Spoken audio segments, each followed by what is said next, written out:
Greetings from Jim AG6IF, my little Windows machine here in the mobile, which I only use for Winlink, and I don't do anything else with it, just to keep it nice and safe and working. Got into a situation yesterday where it wouldn't boot up, so I had to restore from the restore disk, and I'm reinstalling my Winlink and and testing it out right now. Working fine after a little bit of a struggle with the drivers and the setup because I didn't document anything. Anyway, we're using 7100 here in Expedition, and I'm using Vara right now. I did purchase the upgrade to the speed with Vara, and it seems to work really, really well when conditions are poor. I'm on 40 meters at the moment. The mobile's never as good as the Shack, but RDOP's fairly good as well. So anyway, this is actually going out and getting my inbox. I did send a test email that went out already, as you can see here.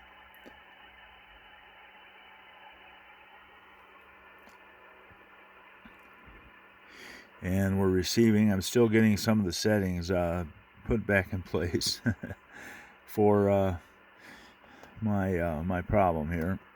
Did I have a backup of the system?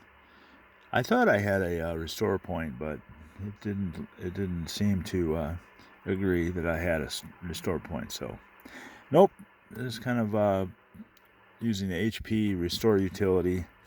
Went ahead and did that, started over. I did a backup first, but it doesn't seem to know what to do with my backup either.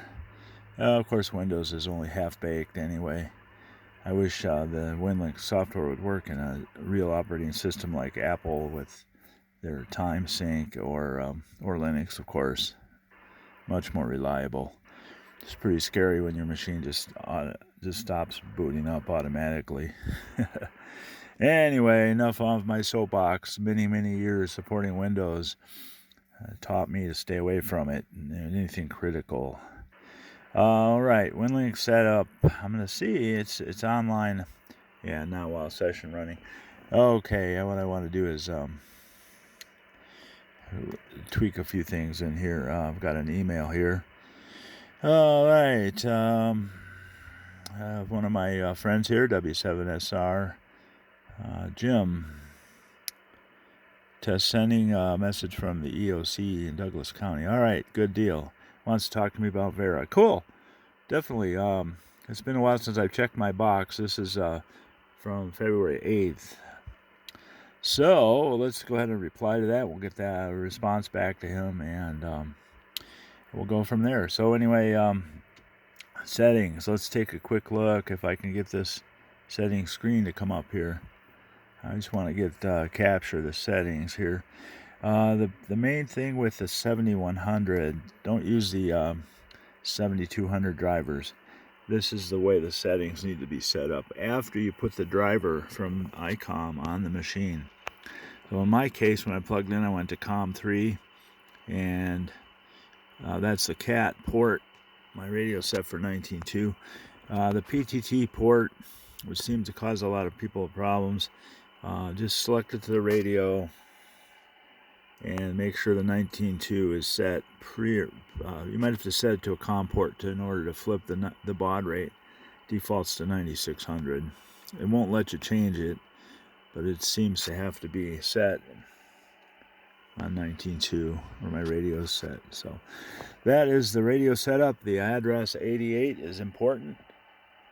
88 is super important, so make sure that's set up that way. And same for RDOP. Basically the same screen for RDOP. All right, got a message here. We'll go ahead and do a reply, send it on out. And this is Jim, AG6IF, playing around with the Winlink brand new software install on my HP laptop here. Other than that, it's been very reliable. I might have interrupted something, I don't know, in the mobile here. It is a little more dangerous for the system. I've got 110 volts in here in the mobile, and everything's plugged in. But you never know. I turn it off, close the lid, stuff it down between the seat and the center console, and it doesn't always get to stay on as long as it might want to. So AG6IF here in Dayton. That's Nevada, not Ohio. 7-3. Thanks for watching.